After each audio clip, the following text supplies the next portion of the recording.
This episode of Skirmish Supremacy is brought to you by Reformation Brewery, the official beer of your game night.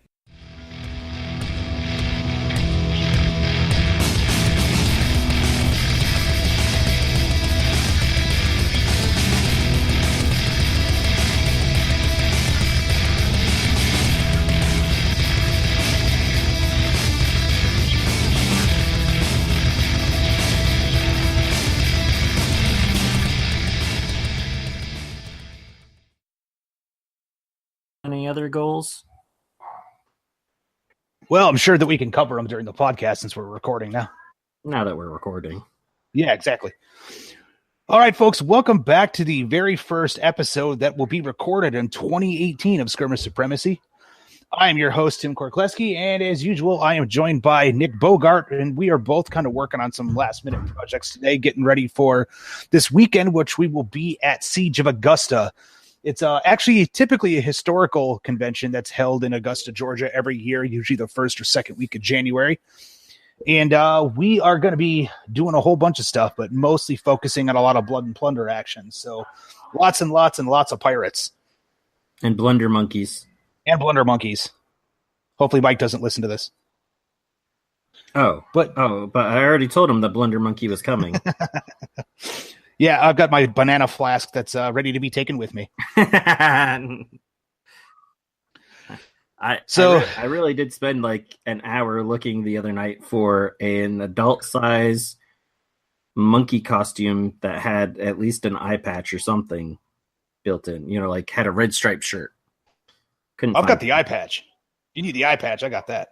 Well, kind of like it had a red striped shirt built in, all that, because I don't have a red striped shirt. Yeah, pirate shirt. You know, something cheesy like that, because I totally would spend Saturday at the demo dressed up. Might have even had to go look for a blunderbuss then too. Well, we're all about authenticity here at Skirmish Supremacy, so yeah. And anything to make Mike twitch in person. Oh man, watch that beard waggle. His body shudders. But so this is actually going to be our first time going to Siege of Augusta. I'm actually pretty excited about it. I've had a chance to go for a few years now, and I just haven't up until this point. Like something's always come about. So this is the first time for me. I know, Nick, this is going to be your first time as well. Yep. But yeah, we know a lot of the folks that are going because of the fact that they play Kings of War, and actually one of the Kings of War players that we met up with when we did this last August, our Kings of War event at Gigabytes, is Drew Gaddy is the guy that runs it. And so, Nick, how did you end up getting involved with him? Did you just kind of poke him online and say, hey? So for that, hey, big milestone, everybody. I'm going to be allowed in as a legitimate news organization. Legitimate. But but no, I was looking on their site, and I was looking for where the contact information was for, anything. Really, I was looking if they had anything for media types, and they didn't. So I just sent a contact in and got an email back from them going, just come on by and we'll hook you up. So perfect. So yeah, we're actually, mostly Nick. He's the one that reached out for this. Yeah. Well, what I didn't realize was at the same time, because somebody asked me if I was going to Siege of Augusta, and I'm like, I don't know. And then I started looking, and I'm like, well, maybe, it's, not that far away. It's feasible. And then, I started doing that, and Tim randomly asked me one day, he's like, so what about Siege of Augusta? I'm like, yeah, I'm looking into it. And he didn't say anything else. And so then I'm like, yes, we can go in as news. He's like, oh, well, we're going with Firelock, or, at least helping them some. I went, well, that's news to me. Yes. So the way that all worked out is, I know it's been talked about quite a bit on the podcast recently, but the wife and I are adopting. And so I was chatting with Mike about it over at Firelock Games back in the beginning of December, because him and Alex were talking about going. And, obviously with the adoption stuff going on, I couldn't really sit there and say, like, yes, I can make this promise to be there. So everything was very tentative. And so with everything going on, I kind of contacted Mike last minute and said, hey, man, you know what? The adoption's not happening yet. There's not a lot that Dana and I can do at this time. So, yeah, let's get this thing rolling. And, yeah, that's kind of how that all happened. So it was just funny that Nick reached out. He's like, yeah, by the way, I got a press badge. I'm like, oh, yeah, we're helping Firelock. And he's like, what the hell? Why didn't you tell me? And I'm like, well. I'm like, I've given all this damn work. And, it was, but the best part is Tim's like, I didn't. I'm like, no, you said Siege of Augusta. I said, I'm looking into getting us badges. And you went, oh, cool. Firelock might be there as well. And then disappeared. Yeah. So my bad. Oops. But, yeah, that just kind of ended up that way with everything going on. So, yeah, totally understandable. And that was one of the other parts to it is the the adoption stuff and that everything. I mean, even up to Christmas, you were like, "Am I going to have to buy more Christmas presents for kids I don't know?" So, right. That I know that it's it's been hella stressful. I'm not even there, and it's been stressful. Well, I mean, hell, I was getting calls at Adepticon this last year. Yeah, that too. So yeah, we been working with that, and so we will be at Siege of Augusta, and we'll be rocking it at the Firelock Games booth. And obviously, we're going to be doing some coverage from there. We'll probably be doing some live streaming. I plan on doing just a couple of like quick 2-minute spots at a couple of the booths, just filming from my phone, like some Facebook live videos. So we'll kind of let you guys know when we're going to go out and do some of the Facebook live streaming so you can see it as we're doing it. It may be a little sporadic just because of the fact we don't quite know how this convention operates. This is our first time going. We know it's mostly historicals. There's lots of different games going on, though, in different demos. A lot of people doing house rule games, which I think is really cool. Something you don't see a lot of. Yeah, there's a few different games that are interesting in using established game rules, but they're changing it up for what they want to play. So what the theme of it is, like there's actually a Star Trek game that surprised me. Though I haven't seen anything about Kings of War going on there this year. So there is a tournament. It's a GT. So for those of you not too familiar with the Kings of War scene in the United States, a lot of the old Warhammer players went to Kings of War. So there's Ninth Age and there's Kings of War. A lot of the old established guys kind of went to Kings of War because it's established by a company. And so they're still doing their old traveling GT system.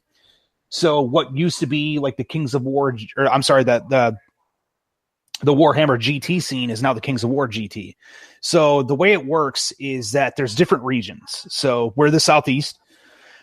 And so I think that considers Florida, Georgia, South Carolina, North Carolina, Tennessee, and Alabama. I think that's all of the Southeast. If I'm forgetting anything, any SEC players listening, please write in and give us hate mail.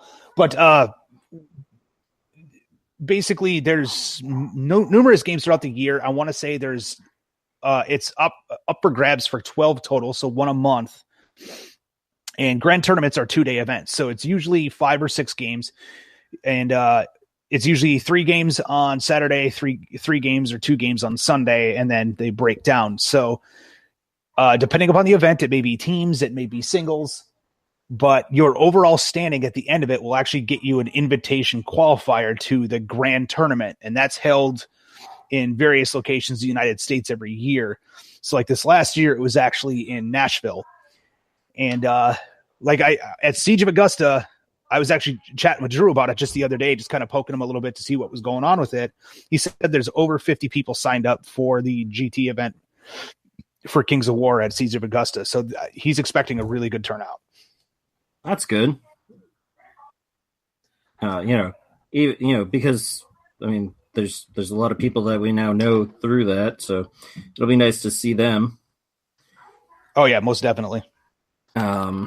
Even if I'm not playing Kings of War because I'm just not an entire fan of how the system works. The people aren't too bad, but just not a big fan of the tournament system. which is, it's to each his own. Like we both, for some reason, it's funny because when we started this podcast, we really got into it for like science fiction and fantasy skirmish gaming. And it seems like more and more that this year's gone on. Yeah, okay, we're playing other games and whatnot, but we are doing so much more with historicals, which is weird. Like, I never would have thought that. Yeah, well, I mean, I've always, been interested in like, no, I was going to say Kings of War, but no, like bolt action and stuff like that. I've, always kind of been like, ooh, that looks fun. But, I've played the all the fantasy and sci-fi games. So, this year's been, especially with the drug into it of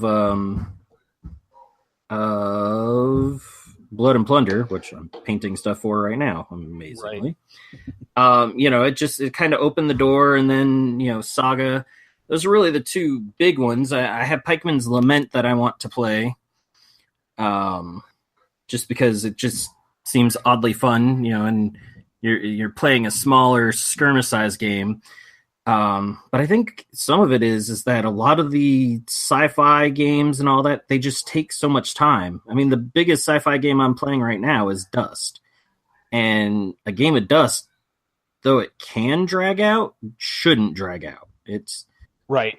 And I think that's the biggest thing. Even, games like Infinity, you've got 10 models aside, yet the game seems to take forever. I've played games of Saga where you're 6 points, so you're 30, 40 guys on the table, and it's done in an hour, maybe 2. Right. Yeah, and I think a lot of people are wanting a lot faster games, and that's one of the things that we did find out with Blood and Plunder is that, like, doesn't matter how much that game scales, like you could easily get even 150 point game in an hour. Yeah, I mean, you have to be quick about it, but you can definitely get it done because it's not even that the rule sets are simple. It's that they're streamlined. They're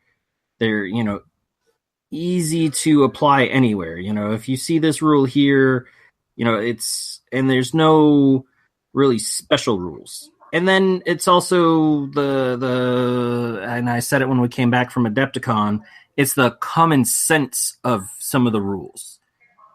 It isn't, 90% of the time, if you look at the rule and say, I think it's this, and you go and check the rule book, you're usually right or pretty close. And usually what little you're off wouldn't have changed the game anyways, so you just, remember it for next time. Yeah, exactly. And you're good to go. Whereas, a lot of games, if you forget that rule, man, you're screwed.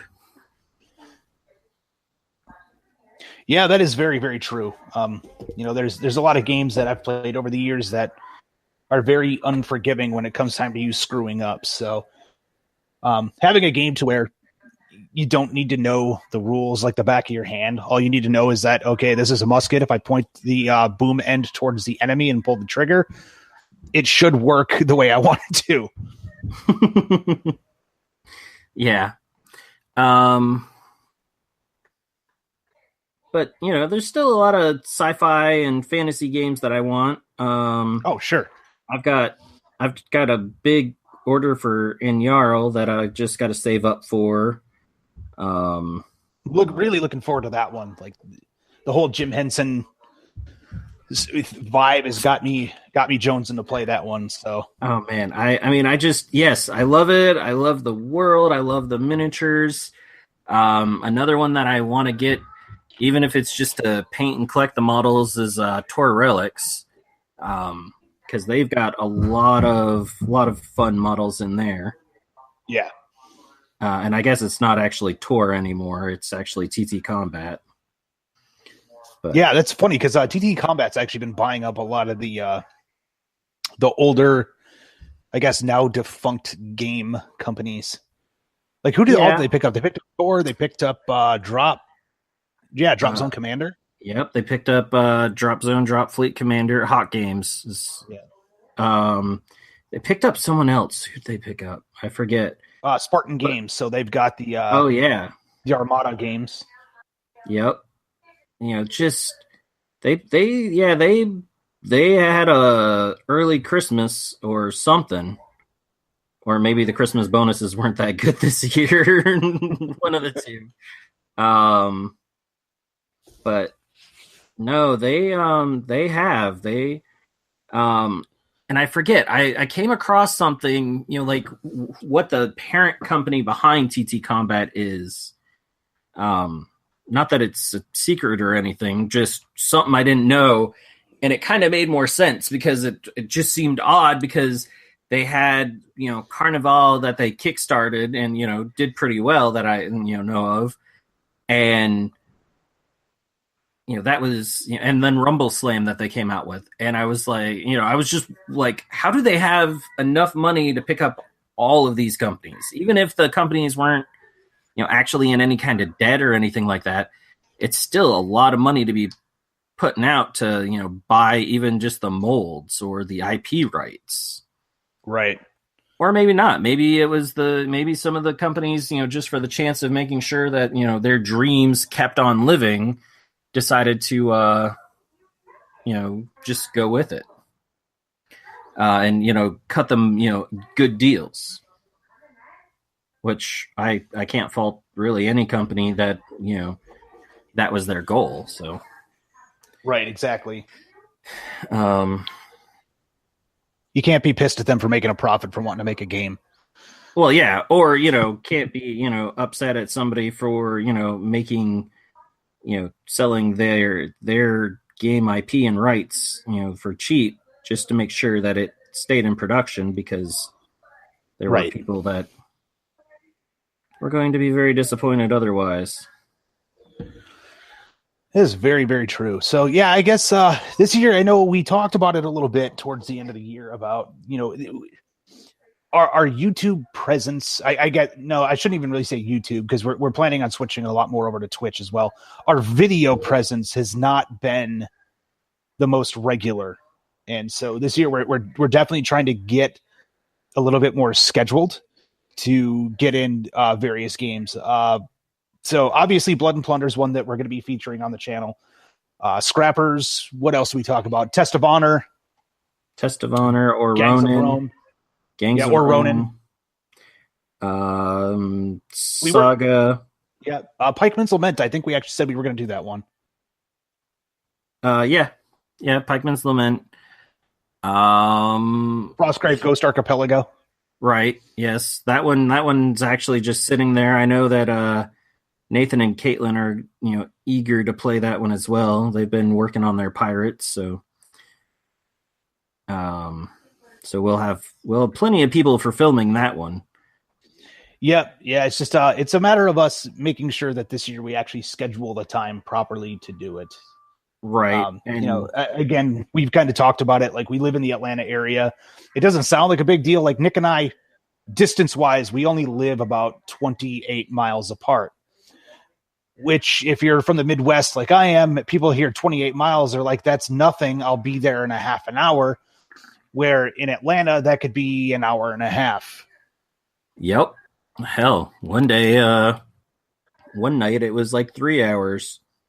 Yeah. So it gets to be pretty shitty sometimes. So the thing we're definitely trying to do is figure out like whole days of filming where it's like, okay, we're going to film multiple of this game, or we're going to film these 2 or 3 games today. Yeah.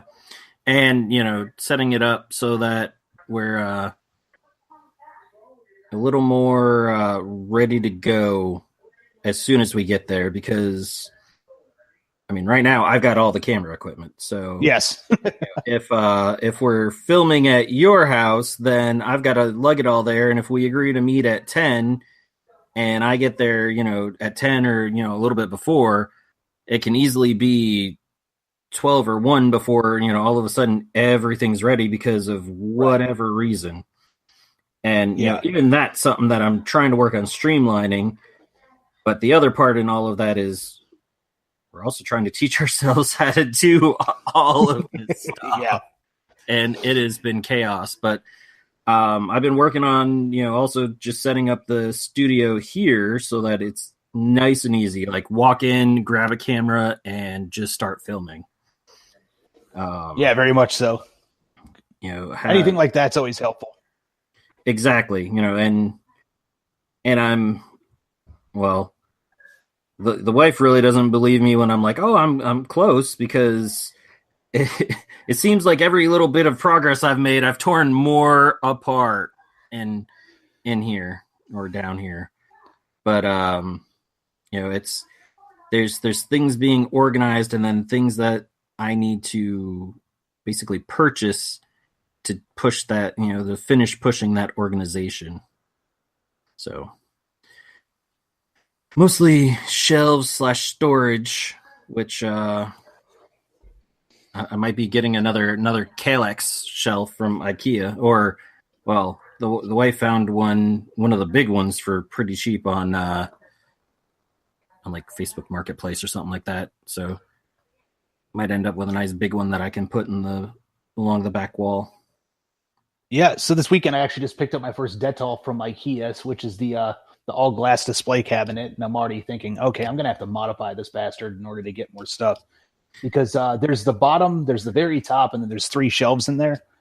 And well, between the shelves, there's a ridiculous amount of space. It's like 15 inches. Well, unless you have nothing but Forge World Titans, you're pretty much never going to have that much dead space. So I need to look at doing a couple slight modifications in there in order to make sure that I can fit everything I have. Yeah, so for that, I actually, because I have 2 of them, I went to Every Little War, and they have some acrylic pieces that they've cut out. You can either get some that are like half size and put them like along the sides or whatever, or you can get one that's full size and put it in the back. I've also seen them where they do the half size, put it in the back, and then they show 2 of the half size on the sides of it. So you have all that vertical area taken up. Nice. So, or not all of it. There's still a lot of empty space, but it eats up a lot of it in, so that it doesn't seem as much wasted space. Which is nice. I haven't finished putting it together yet. I need to go to the store and get some 2-part epoxy that won't cloud it up, because it would kind of suck to get a whole bunch of nice stuff and then have it go all cloudy because I decided to super glue the stupid thing. Yeah, that's it's always a tough part, because you always think like I want to give it the strongest bond possible, and then of course you're going to do something dumb like that. So, right. Well, and so actually I've watched because fish are the other hobby that I've gotten into in the last year, and there's a YouTube channel, The King of DIY, and in that he has a lot of or he's shown how to glue acrylic together, and actually he's got there's a certain way to do it, and a certain thing that is more like plastic cement. It'll actually, so it'll melt the acrylic a little bit, and so the 2 will actually form a chemical bond to each other, the 2 pieces that are joined. So it'll be a lot stronger than super glue. Right. Which is awesome. So yeah, I might have to look into that. So that was Every Little War? Yep. Cool. And I know that sounded like an advertisement, folks. That actually wasn't. That was me asking the question again. So I was kind of laughing to myself. I'm like, wow, that sounded like an advertisement. They are not paying us to have said that. Not at all. However, if they want to. I mean, if they're listening. if they want to send me another one, I mean, I won't tell them no. So yeah, we got so the YouTube stuff, obviously big thing, and then obviously I'm still doing the writing for Osprey. I guess I could talk about that a little bit more in detail now that everything's signed and I've been kind of given the go ahead. So I know I've been talking about Project Viking and Project Pirate. Nick played Project Viking with Phil over at Osprey this last year at Adepticon. and beat Phil's ass. And now this year they're going to be having a rematch, so we're going to be filming it this year because we can. But so Project Pirate, too bad, so sad.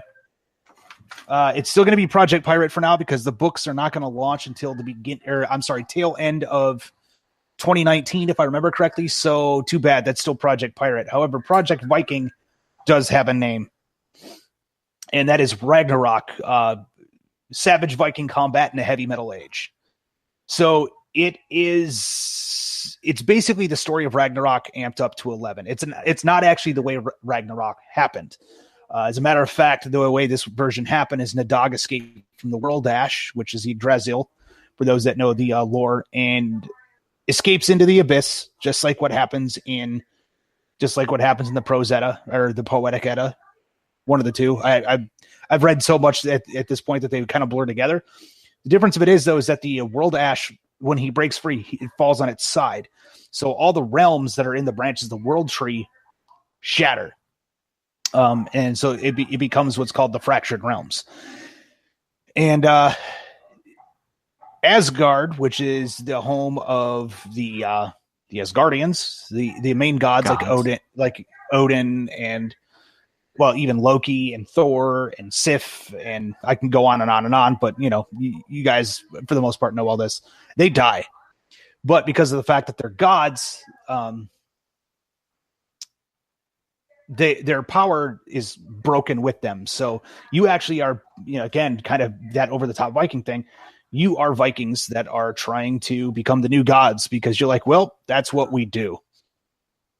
And so it's going to have campaign play. It's going to have a tournament system because I'm really working hard on getting the game super balanced. So that way everything feels like it belongs.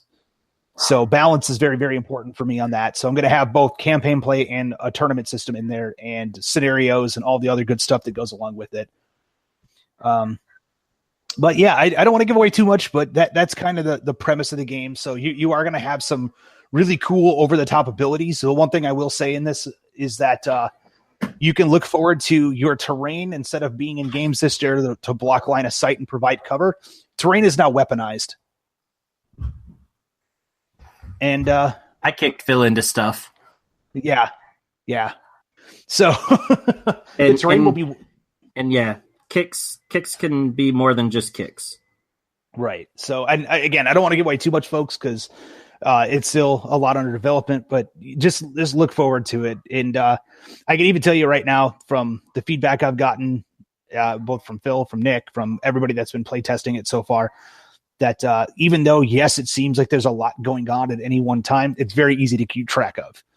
So it can still feel very beer and pretzels if you want it to feel that way compared to heavy, over-the-top, wombo combo, hardcore craziness. But you can do it both ways. It's entirely up to you however you want to play, because it's all about the story. If you are killing people, it should be because it's awesome. If you are getting killed, it should still feel awesome.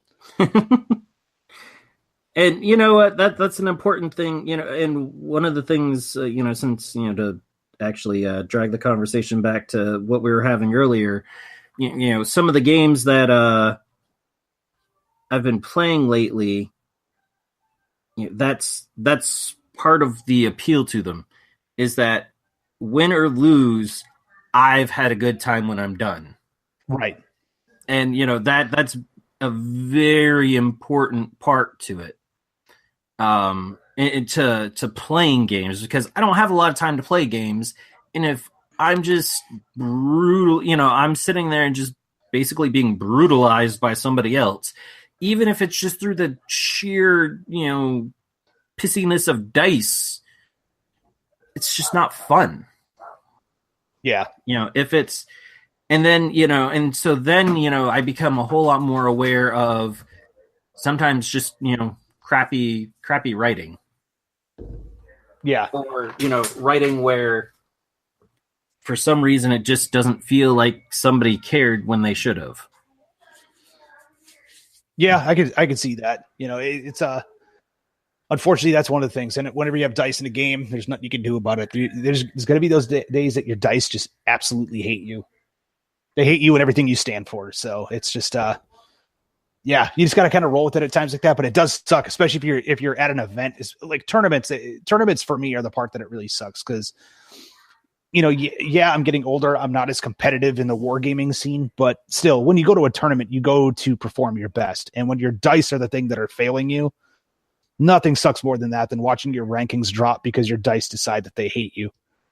And you know what? That's one thing, but so like the Kings of War event, my dice just completely failed me, going into the second day. But also, I was playing against a lot of people where, there's one a month of these, and they're playing almost every free hour of the day that they have. Yeah. So, getting beat isn't bad, even getting outplayed, but it, even having the dice go against me, what was bad was when I'm looking at, well, I was the only person playing my faction there. Yeah. And so when you stop and you go, there's 40 people in here. There's only 8 factions. Why are certain people seeming to play this faction or that faction? Why are none playing this one? And there are people that can be really good at a game and, really good at a faction, no matter how broken it is, because they just put in enough time to figure out or, just learn the weaknesses of the other faction. And that's part of why I don't like the tournament scene. I don't have that time. Right. I want to be able to, in a lot of cases, pick up the games, go in, play, have a drink or two, laugh at it when something dumb happens, go home. And, so Blood and Plunder is a great example. I've had it where, I'm just the first half of the game, I'm getting my butt whooped. The second half of the game, my opponent's getting their butt whooped because, something in the game state changed. Dice maybe got hot, maybe got cold, on either side. But, even when I'm getting my butt whooped, there's still things happening that are fun, that are engaging, that are entertaining, that, right. I'm still having a good time because, those guys may be kicking my butt right now, but just wait a minute. I'm going to do something that changes it. I was totally losing a game against Nathan. And then he jumped onto, we were having a ship battle. He jumped onto my ship, and almost all my guys had gone over to his ship, or I think all my guys had gone over to his ship. No, I think my captain was still on my ship. So he jumped over with his captain. I finished killing the guys on his ship. He killed the guys on my ship, and I looked and went, my ship's on fire. It's sinking. His ship's fine. Cut the lines and sailed off in his ship, and mine went down. I was like, screw this. And he's like, how did I lose that game?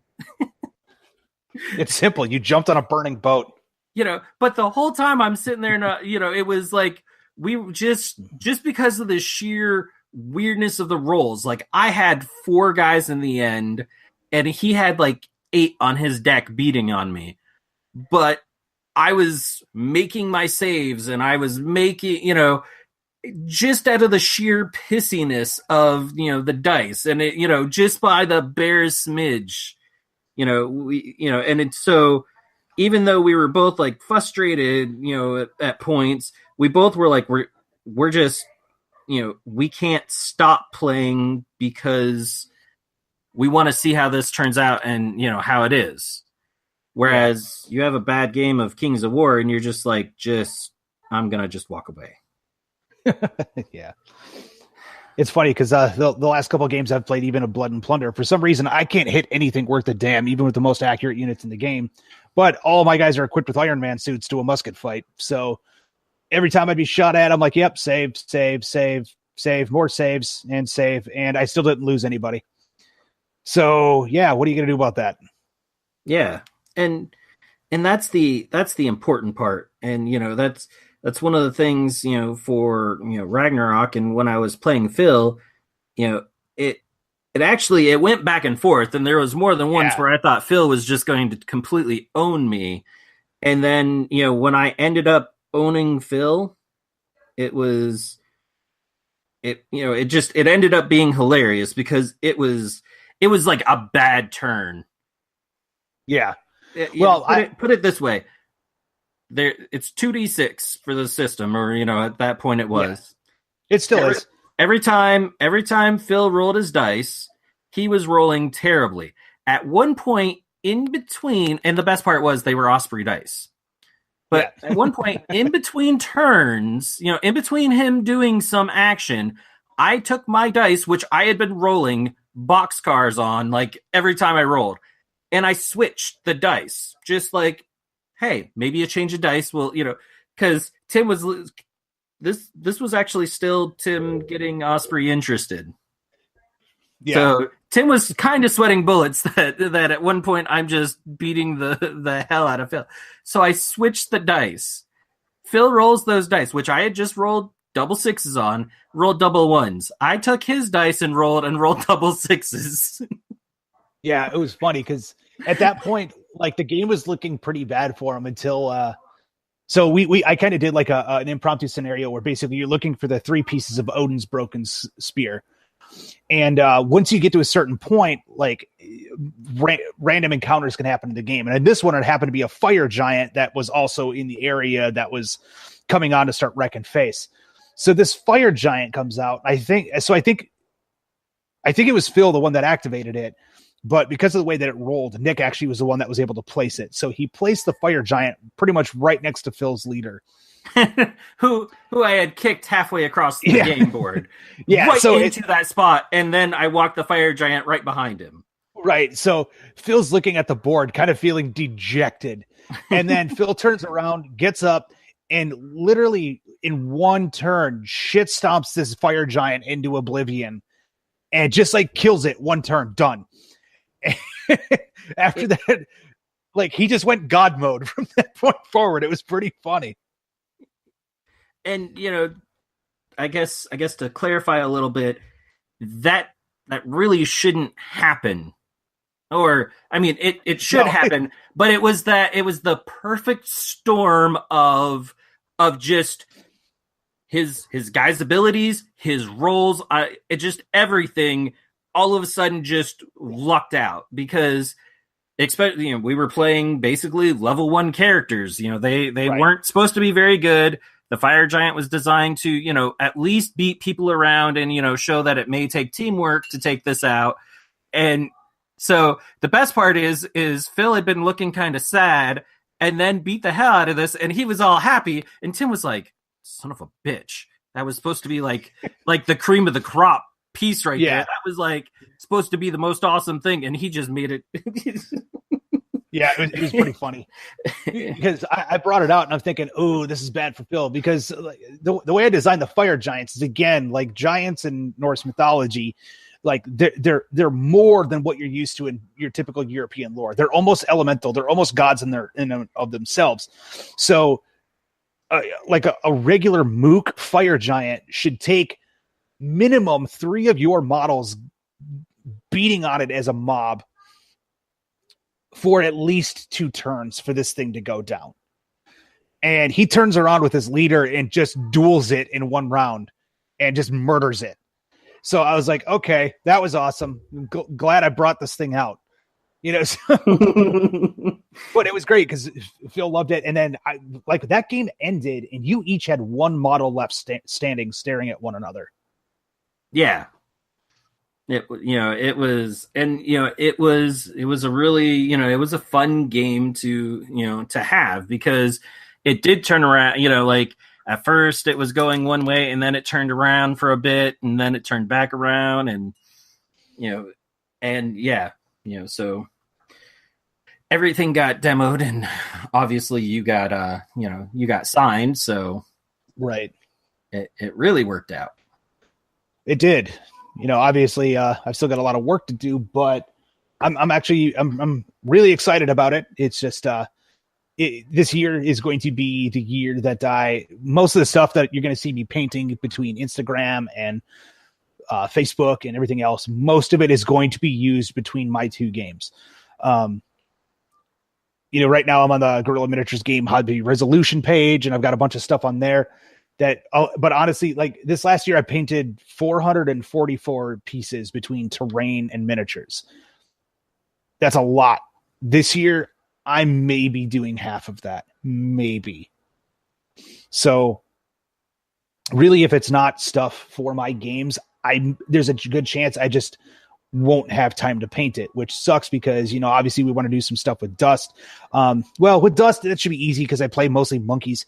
So, it's not hard to paint apes, but it's definitely one of those things where it's going to be rough to try to get in a bunch of painting for stuff it's not focused on my games. And I know that sounds like really dumb and selfish, but deadlines. What am I going to do? It's not dumb and selfish. It's, you've got to do all the pictures for the games. I mean, you've got to do everything for it. So you got to have the stuff for it done, so it makes perfect sense. I, on the other hand, I'm going to be, I don't know, pretty open. I've got a few projects planned out, of stuff that I want to do. But a lot of it's going to be bigger projects that are, terrain/scenery based or dioramas. I have that Brian Boru, and actually, I've been looking. I have these 10-inch MDF discs that I was planning on turning into a Brian Boru diorama. But with the shipment from Every Little War, they actually have a 12 by 12 piece of MDF that they use to help keep everything flat while they shipped it and all together. And that's probably going to become the Brian Boru diorama. And then everything that I put on the Brian Boru board is actually going to be able to come off to be used in game, in a played, so he's going to have different guards and stuff like that. I've got a whole plan, and a lot of that I'm going to be streaming through Twitch as I work on that. Nice. And then I have a Gangs of Rome idea in mind that I'm going to do, but that's going to be more of a larger terrain project, and mostly off stuff that I already have. So, right, yeah, it's again there's a lot. I mean, you definitely are going to have a lot more than I will this year, but I am looking forward to the diorama stuff because I know that you've been really excited about it, and it's something new for you. Ultimately, at the end of the day, definitely, yeah, and I've just been having fun with it. I've just because, especially in something like Saga, you've got these guys that just look kind of epic, and they don't have basing standards. Technically, I could bring that whole diorama, and that could just be Brian Boru. Yeah, that could be his base. Granted, I don't really want to bring him out on a 10 by 10. And actually, I had these, or a 12 by 12. I had these 3-inch, and I was going to just build something kind of elaborate. And someone's like, "Well, what if you did this, and what if you did this, and what if you did that?" I'm like, I would have to get something even bigger. But I like what you're thinking. And now it's grown into, kind of a massive size, but once again, it's just gonna be fun to build and go through. And then I've got some more Dust stuff coming in, and there's some ideas for Dust things that I want to do that we'll have to see. Right. I know you can't talk about a lot of it too much right now, so we'll kind of leave it at that. We'll be vague for the sake of being vague. Woohoo, vague. Actually, that isn't even what I was referring to, but yes, that too. Oh, well, in that case, never mind anything I just said. So, yeah, again, lots of stuff planned, but overall, I mean, what are you excited about to see this weekend when we're at Siege of Augusta? I mean, obviously, we're at the most exciting booth at the show, which is Firelock Games, and that's because we're there. But that's besides the point. So Discover Games, which is down in Fayetteville, Georgia, is actually putting on a demo of Rumble Slam from TT Combat, and I've actually been interested in seeing that, seeing it in person because it looks fun. I did watch Gorilla Miniature Games, Ash. He did a Let's Play on it, and it looked really fun. And it's not all that complicated, so I kind of want to play it, try it out, see if I like it, and then probably get some of it to play more of. So there's that, and then Firelock Games, and then just kind of going and seeing a historicals convention anyways. This is going to be one where I remember to bring my battery chargers, so I'll have charged batteries. Or if push comes to shove, I can go oh shit and drive the couple hours back here from Augusta because we are just down the road. Not the most ideal thing, but better than getting kicked in the ding. Better than having to kick myself in the ding. Well, this is also true. Folks, I guess at the end of the day, the message you take away from this episode, if you're listening to anything, is don't get kicked in the dick. Yeah, don't. It's not a comfortable thing. But so I'm definitely looking forward to that. Test of Honor, poking around with that. We are doing some of the Witchborn there. I may or may not bring the Wolves. Only because of the fact that it is a starter game. And technically, I have a few models that would be missing from the game. So 25 points. But I also don't want to be that guy. So did you reach out to them to, coordinate with that or? Yeah, a little bit. So we're working on it all now. There's a couple, again, for Alan and the folks over at Discover Games, they're running a lot of the events. There's a lot of stuff that's kind of being put together last minute. And really it has nothing to do with like bad planning or bad organizing or anything like that. It's just, they were kind of a last minute addition. So getting all that going is kind of like, okay, cool. We're in rush. Let's get it done. So we're still working on some of the logistics of it, but they're going to be doing a 4-hour game of the Witchborn, which is pretty much going to be the initial starting adventure, the Enter Perdition, and giving people a chance to really try out the game, dig into the meat and potatoes. So it's not going to be a standard demo game. It's going to be a full-on game. So you're going to sit down and play a full-on game and also taking the time to try to figure out how to level up your different characters and whatnot. So I'm looking forward to that just because I really like the Witchborn. And, Corey needs to get a little bit of love out there for the game. So I'm hoping that by doing this, it really helps pick up and really pushes the game forward. So I'll be taking some photos of that. I might be doing some quick Facebook Live videos. Obviously, I don't want to focus on just filming the whole game too much, just because, there's going to be people learning the game and concentrating. So it'll be more of anything, probably 2-minute, cameo shots just to focus on what's going on. But so I guess Alan's going to have a completely painted set there. So he sent off the big box with all the miniatures off to somebody to get painted. So he's going to have a completely painted set. He's also running some Test of Honor.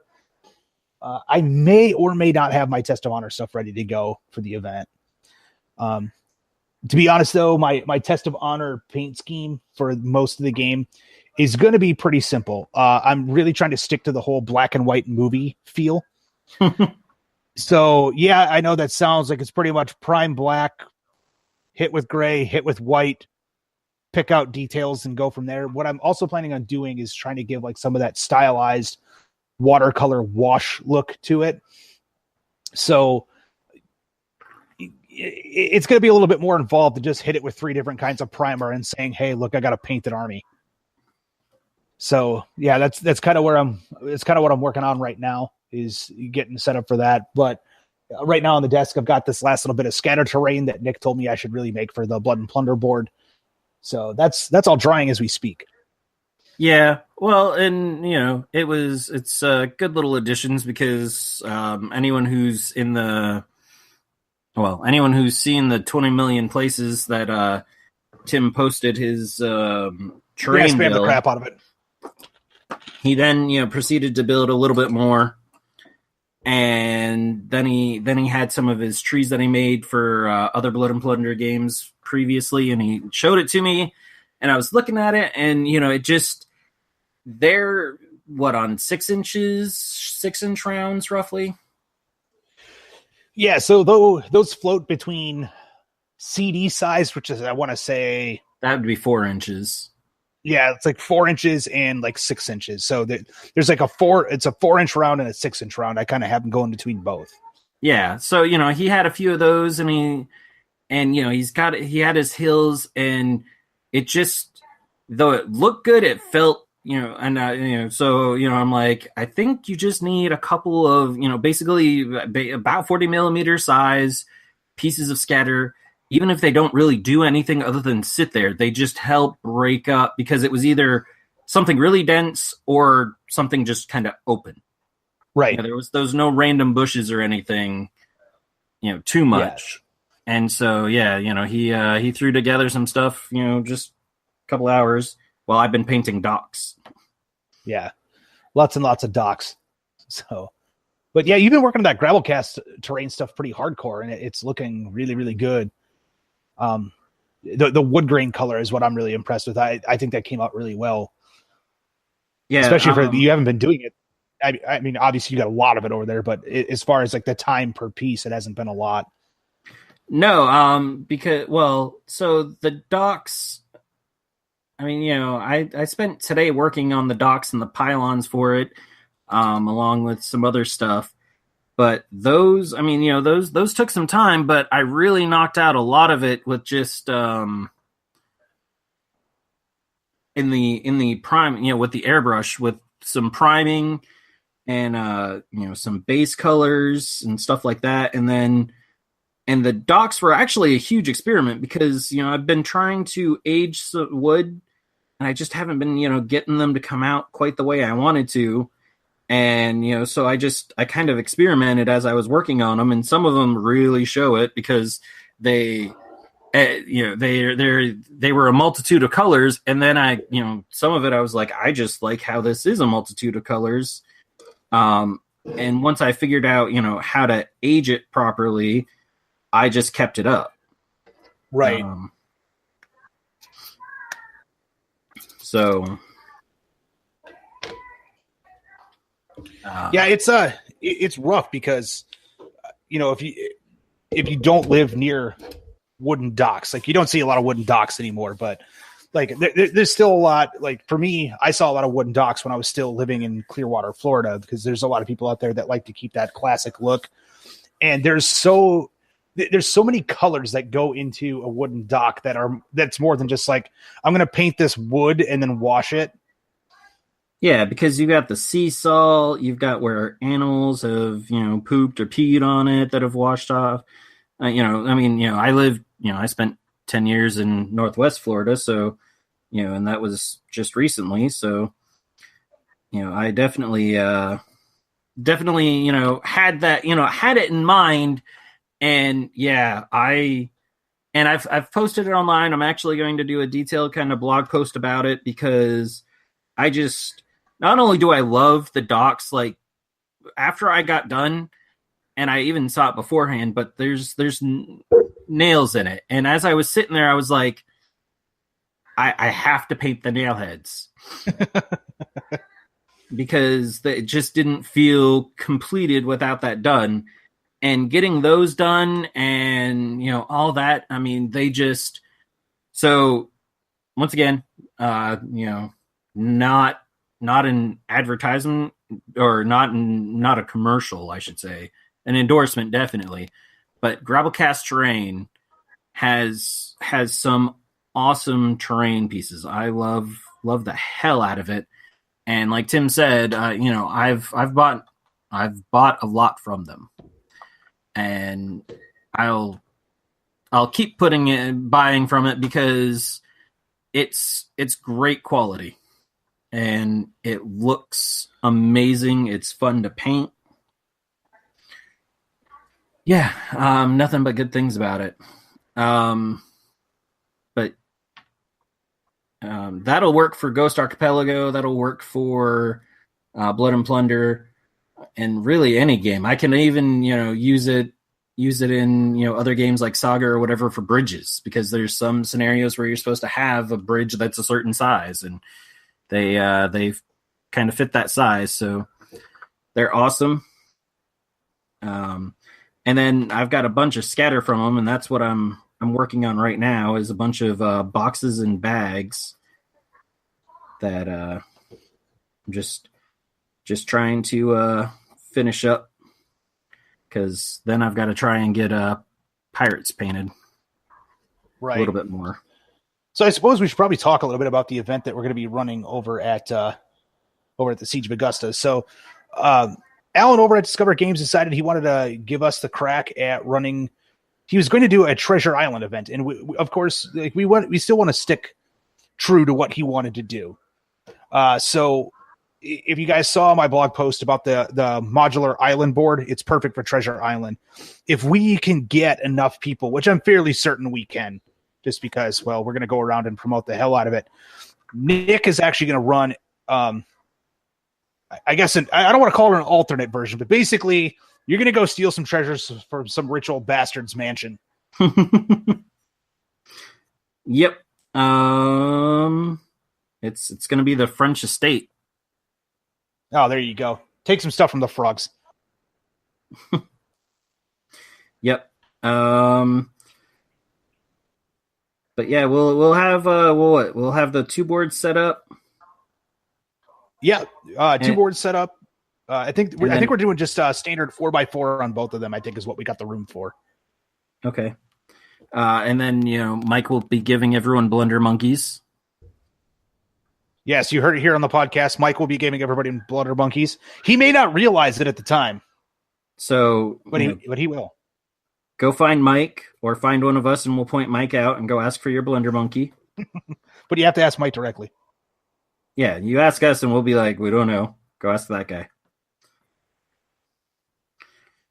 But yeah, we got that going on. And is there anything else? I think a lot of it is just us popping around at this convention this weekend. Obviously, we got our obligations through Firelock Games, but they're giving us a place to sleep. Yeah.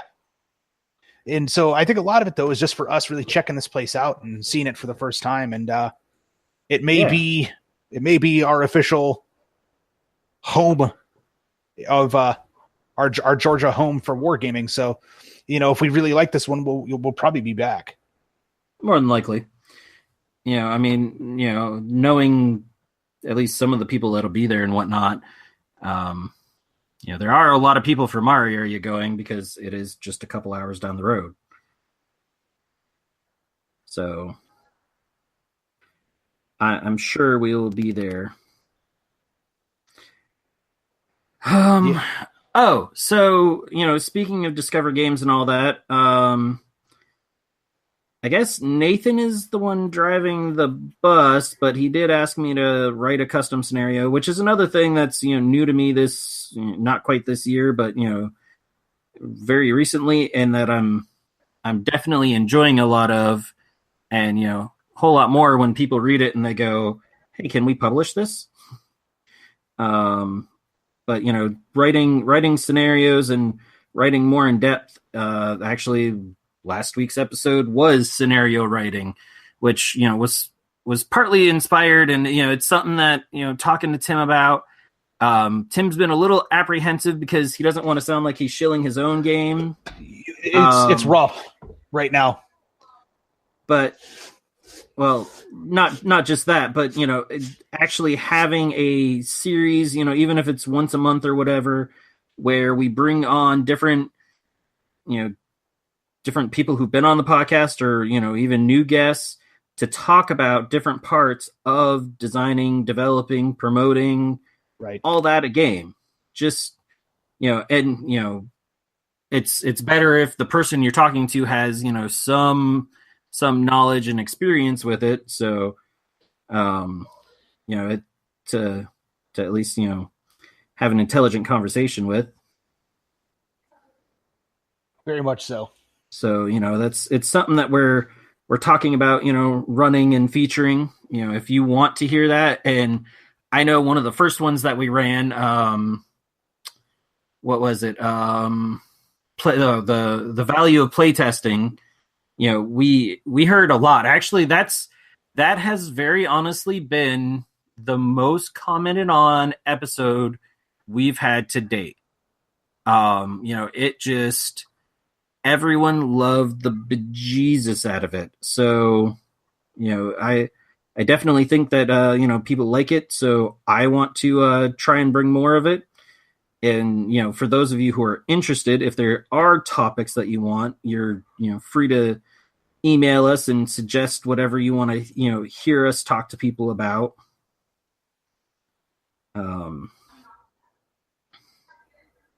Yeah, most definitely, because at the end of the day, we don't want to be sitting here just talking to ourselves. I mean, technically right now we are, because, we're recording. But as far as like people listening, we want more than just the two of us listening to ourselves as we babble on about this stuff. So yeah, give us ideas. We're always open to it. I know that it seems like all we do is we contact companies and review their stuff, but we want to actually talk about other things in the hobby. Obviously, we try to keep politics out of it. It's just because it's such a hotbed debate, and most of the stuff that comes out of it is just, it never gets anywhere positive. So politics, we're never going to really talk about that. But if there's something that is up for debate, like if you feel that something that, that certain ways that companies are doing things are wrong, we want to hear those opinions. That's not saying like trouncing a company and calling them a garbage company, but like, if you think that the way that, demo teams are treated is wrong, or if you feel that the way that certain Kickstarter things going on, and again, without pointing out companies, are just wrong, like you think that they should be done a different way. And, even if you're talking about it from a consumer standpoint, like I want to see Kickstarter doing more of this. Cool. Like we will definitely talk about that, but we need your feedback to do that.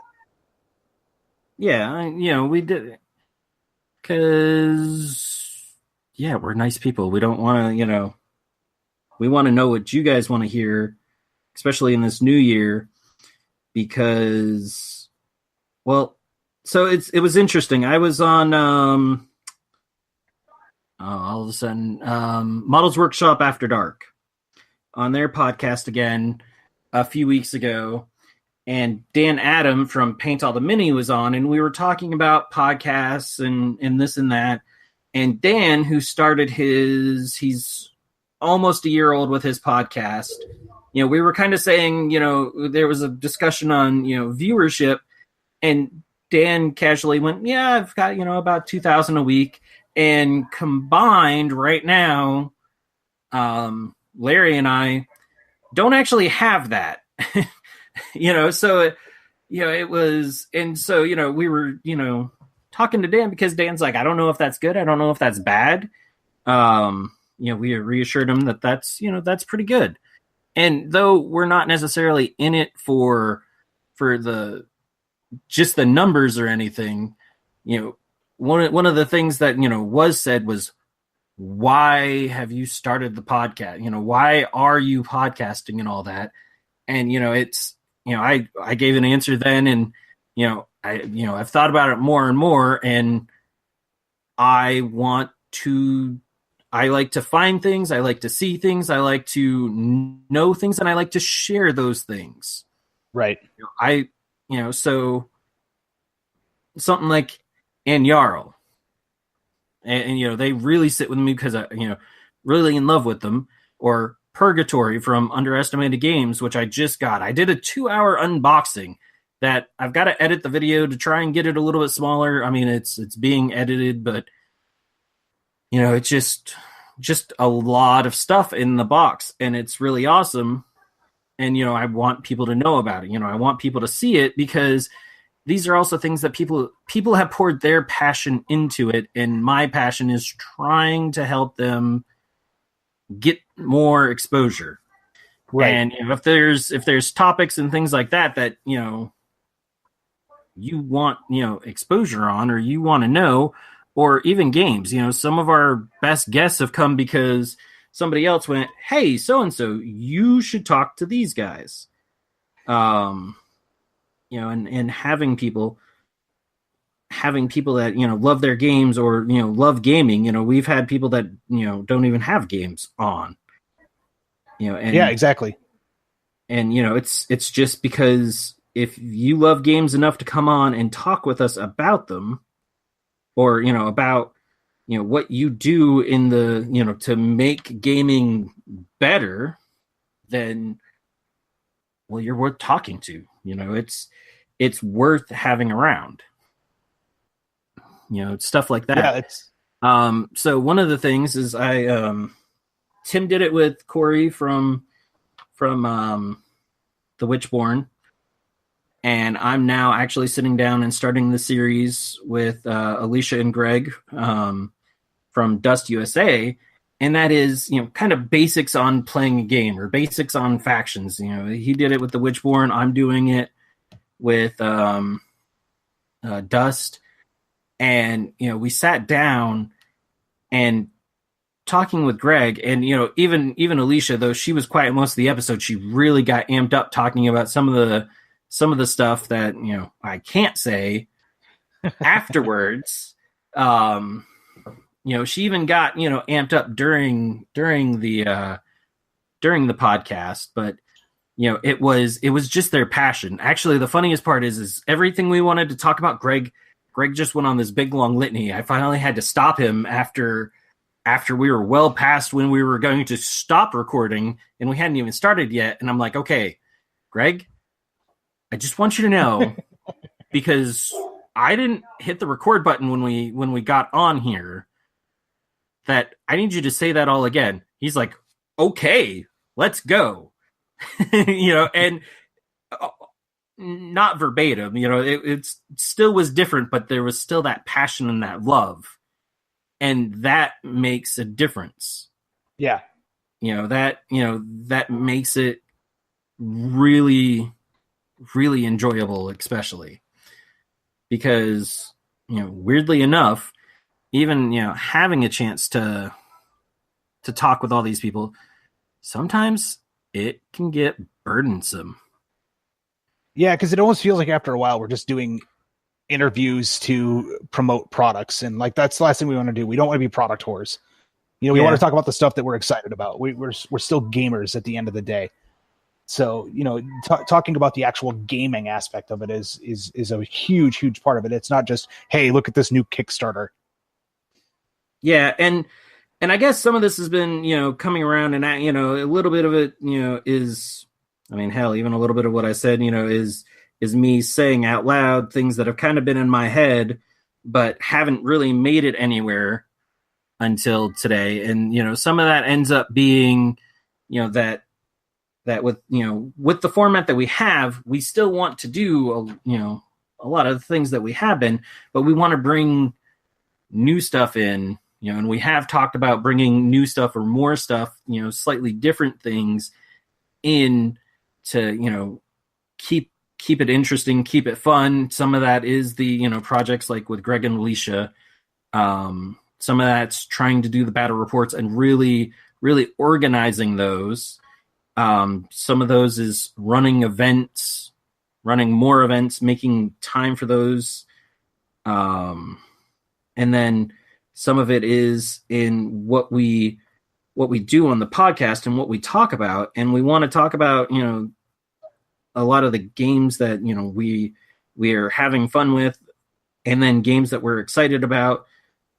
And, even the games that we know nothing about, because if I was just staying in the little bubble that we've established, I would have talked with Mike over at Enjarl and just fallen in love with, a game that has mushroom farmers. Yeah, that's very true. So, there's there's still so many great games out there that we do want to talk about and cover. But we also want to make sure that we're having fun with the podcast, that make sure that, our listeners are having fun and are engaged and interested. And I know I've heard from different people that they do love hearing the different topics. And, it was kind of funny. I was at Gigabytes and I was playing somebody, and, something got mentioned that, I did the podcast, and he's like, "What podcast?" And I told him, and he's like, Oh, that's you guys, and, he was talking about, how much he does enjoy it and stuff like that. And, it was great. So I want to keep that awesome stuff and do more awesome stuff. And some of that is showing in doing the, like the extras, the Dust Boot Camp, the right. Enter the Witchborn, or I forget what it was named. Doing the unboxing videos, doing live streaming on Twitch. That especially, because not only do I have, my big projects that I want to work on there, but I also have, I also want to make it a, teaching tips and tricks, things that I have learned. And, I've only been painting well for, I don't know. Last year I would have said a year. This year I would actually say a year again.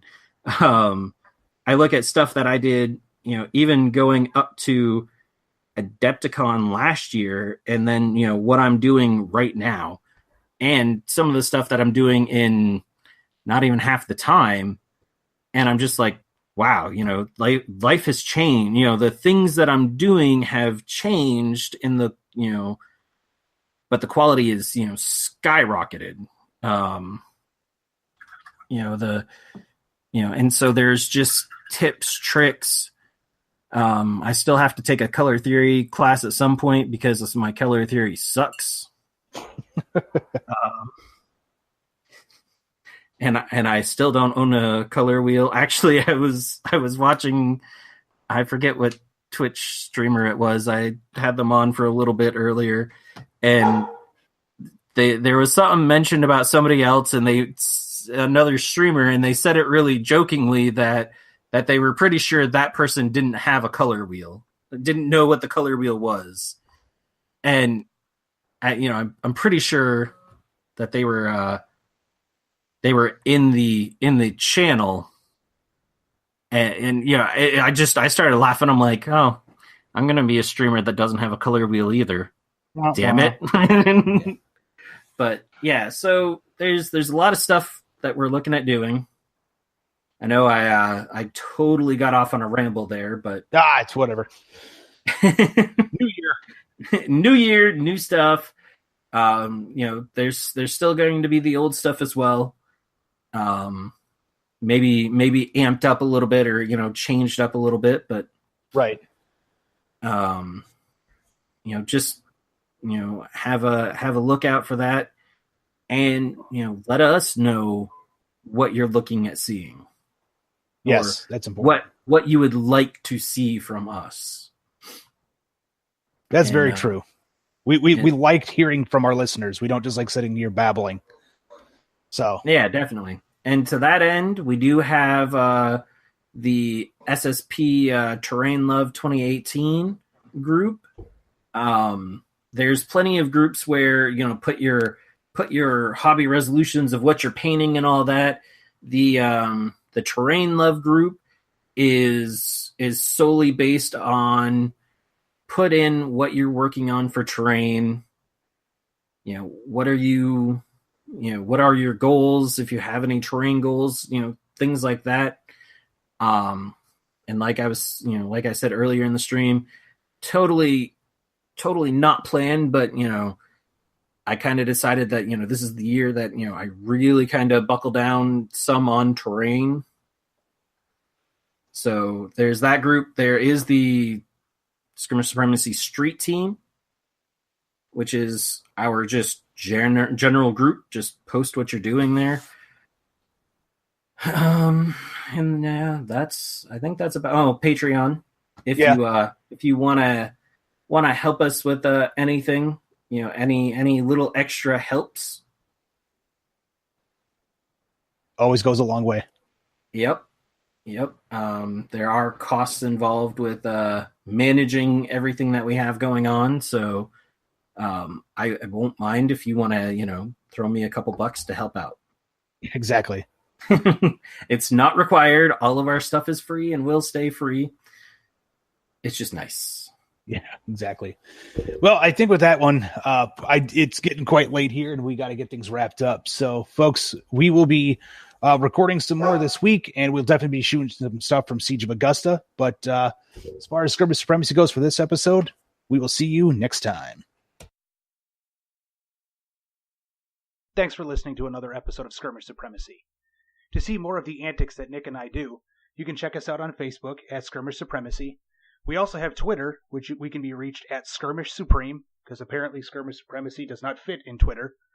And if you want to email us directly, you can reach us at tim@skirmishsupremacy.com or nick@skirmishsupremacy.com. Thanks for listening.